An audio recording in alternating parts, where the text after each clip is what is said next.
প্রথমেই বলে রাখি, এখন যে আলোচনা আমি করব তা আকসারি অর্থাৎ অধিকাংশ ক্ষেত্রে এমনটি হয়ে থাকে। সুতরাং সর্বের ক্ষেত্রে প্রয়োগ এটা নাও হতে পারে। নাস্তিকতা যে শুরু হয় তা মূলত শুরু হয় কোনো একটি বিষয়ে সংশয় নিয়ে, অর্থাৎ ধর্মীয় কোনো একটি বিষয়ে তার সন্দেহ লাগে। যদি সহজ কথায় বলি যে সে কোনো একটা ধর্মীয় কথা শুনলো, তখন সে তার বিবেক দিয়ে চিন্তা করে যে আসলে এটা কি এমন হলে এটার হুকুম কি এমনই হবে। অর্থাৎ সে সেই হুকুমকে সে বিবেক দিয়ে সে মিলায়। কিন্তু যখন সে তার বিবেক দিয়ে বুঝতে পারে না, তখন তার মাঝে কী ব্যাপার, এটা তো কেমন জানি মনে হচ্ছে। অতঃপর সে দ্বিতীয় স্তরে যায়। সে তার আত্মীয় স্বজন অথবা যাদেরকে সে ধার্মিক মনে করে তাদেরকে এই বিষয়ে প্রশ্ন করতে থাকে। মানে অন্যরকম মনে হচ্ছে, সে জিজ্ঞাসা করে। যখন সে তার থেকে উত্তর পায় না, অথবা সে উত্তর দিলেও যদি তার উত্তরটা তার মনোভূত না হয়, তখন সে মনে করে না, সে তো উত্তর তার জানা নেই, হয়তো তাহার মনে হয়তো এই উত্তর কেউ জানে না। তো তার মাঝখানে এই সংশয়টা থেকে যায়, যেটা আসলে বীজ হিসেবে কাজ করে। ধীরে ধীরে এটি চারা, এরপর এটি গাছে রূপান্তরিত হয়। তো প্রথম ধাপ হলো কোনো একটি বিষয়ে সংশয়।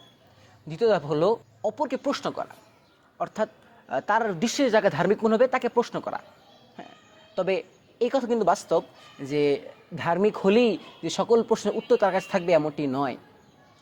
যাই হোক, তৃতীয়তে সে যখন দেখে যে কতদূর মিলছে না, তখন সে কোরআন ও হাদিস সে শুনতে থাকে। কিন্তু এই শোনা সত্যকে অন্বেষণের জন্য নয়, সে কিছু ভুল খুঁজতে থাকে যে আমার দৃষ্টিতে প্রথমটা তো ভুল ছিল, অর্থাৎ এটা ছিল সঠিক ছিল না, তাহলে আর কি ভুল আছে। সে কোরআন হাদিস যখন দেখে, সে ভুল খোঁজার জন্য তা দেখে। এজন্য অনেক সময় আমরা যে বলি যে কোরআনের যে নূর, তা থেকে সে বঞ্চিত হয়। যাই হোক, তৃতীয় ধাপ হলো সে কোরআন হাদিস দেখে, তবে সত্য অনুসরণের জন্য নয়, বরং ভুল খোঁজার জন্য। সাধারণত এমনই হয়ে থাকে। তো স্বাভাবিকভাবেই কোরআন অথবা হাদিসের যে বাগধারা বলি, সেটা স্বাভাবিক আমাদের বাঙালিদের মতো নয়, অথবা অন্য দেশ হিসেব করলেও স্বাভাবিক মতো নয়। আরবদের নিজস্ব কিছু বাগধারা আছে, কিছু স্লুপ আছে।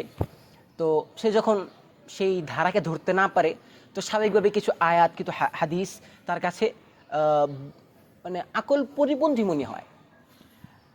তখন সে এক পর্যায়ে ভাবতে থাকে তার মনে হয়তো ধর্ম বলে কিছু নেই, অর্থাৎ ধর্মের সত্যতা বলে কিছু নেই।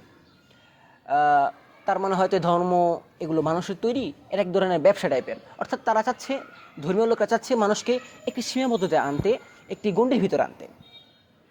অর্থাৎ এটা হলো চতুর্থ স্তর। অর্থাৎ চতুর্থ স্তরে গিয়ে সে এই চিন্তাভাবনাই করে। এরপরে সে মনে করে যেহেতু ধর্ম বলতে কিছু নেই সত্য, তার মানে খোদা নেই, ঈশ্বর বলতে কেউ নেই, কোনো গড নেই। এরপরে সে চলে যায়। কিন্তু এর আগে আরেকটি স্টেপ রয়েছে যেটা আসলে অধিক গুরুত্বপূর্ণ।